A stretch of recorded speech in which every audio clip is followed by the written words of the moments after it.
Welcome to AZPM News Daily, a wrap-up of all the day's news from Arizona Public Media.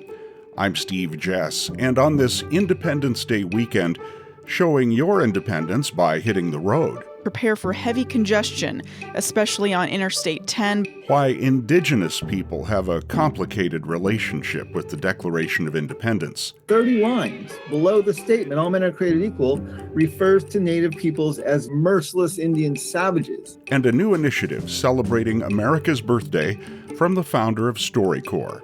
People want to be heard and be treated with respect. That's ahead for this Independence Day 2026. For those planning a road trip over this holiday weekend, state road construction is thankfully on hold, but the traffic definitely isn't. L.M. Boyd has the holiday travel outlook for the state of Arizona. The good news is that ADOT has no scheduled highway closures from Thursday afternoon through Monday morning, but officials are warning drivers to expect the unexpected and prepare for heavy congestion, especially on Interstate 10 between Tucson and Phoenix and Interstate 8 heading to California. For those traveling north, the I-17 flex lanes between Black Canyon City and Sunset Point will be dedicated to northbound traffic through late Saturday before switching to southbound travel on Sunday. If you are heading out, try to avoid peak travel on Sunday afternoon and evening. Pack an emergency kit with extra drinking water and check your vehicle's fluid levels before getting on the road. L.M. Boyd, AZPM News. Saguaro National Park on Saturday hosted an annual naturalization ceremony. The soon-to-be citizens came from Mexico, India, and the Democratic Republic of Congo. The Arizona Republic reports it's the only ceremony held on the holiday across the state this year. Previous years had ceremonies at federal courthouses across the state and the country.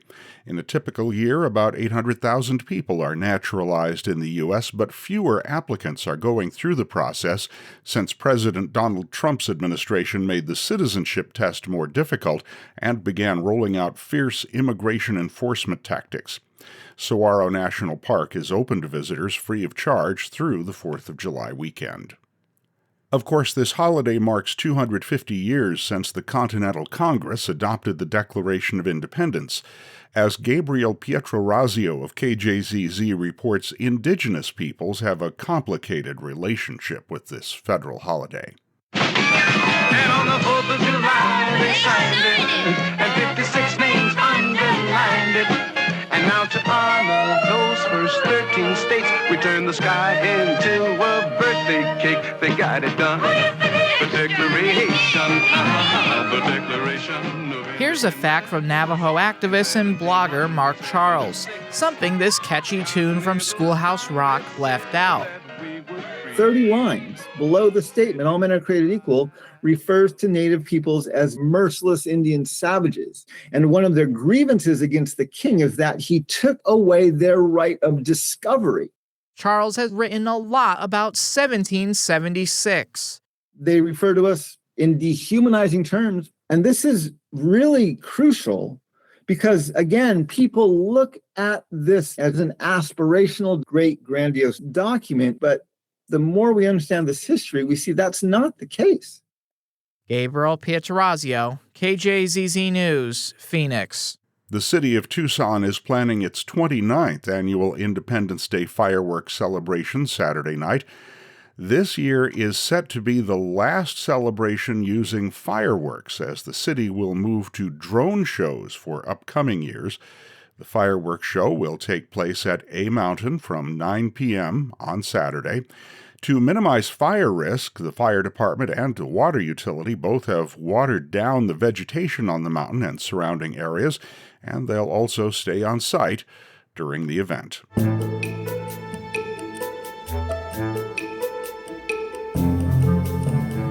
Founded in 2003, StoryCorps is dedicated to collecting conversations between everyday people and preserving them in the Library of Congress as a collection of oral histories. Next, Mark McLemore speaks with Dave Isay, StoryCorps' founder and president, about a new initiative to honor the United States' 250th anniversary.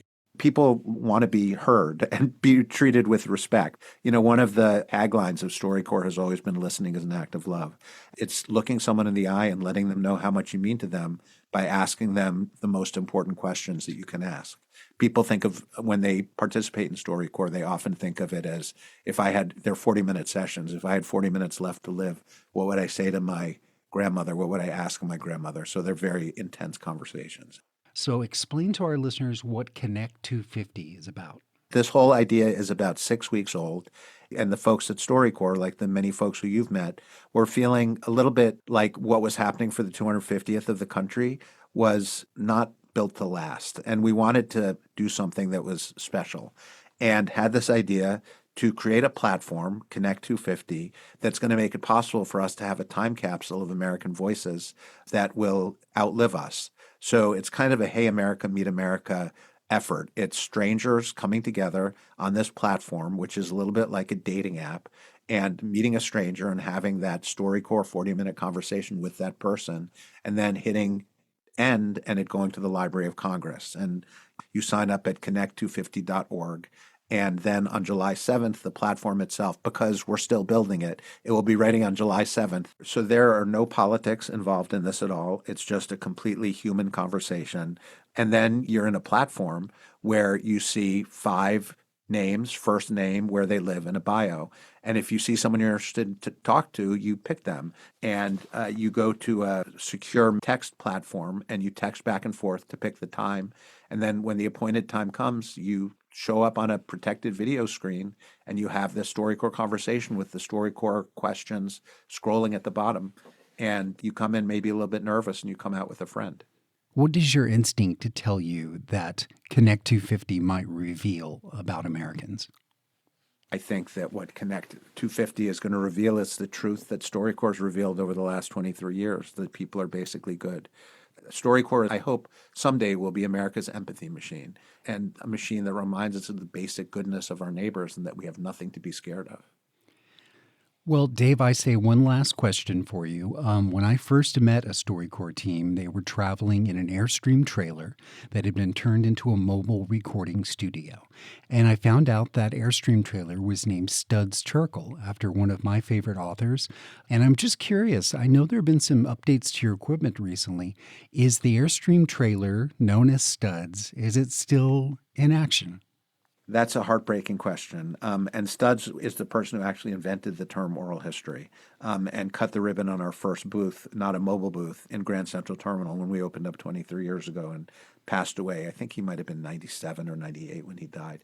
There was the rescission of Corporation for Public Broadcasting money that happened earlier this year, and the Corporation for Public Broadcasting had supported our mobile booths over the 22 years that we had been running them. And sadly, we had to pull Studs off the road and our other mobile booth. But we are undeterred. I mean, every public radio station in the country took a hit.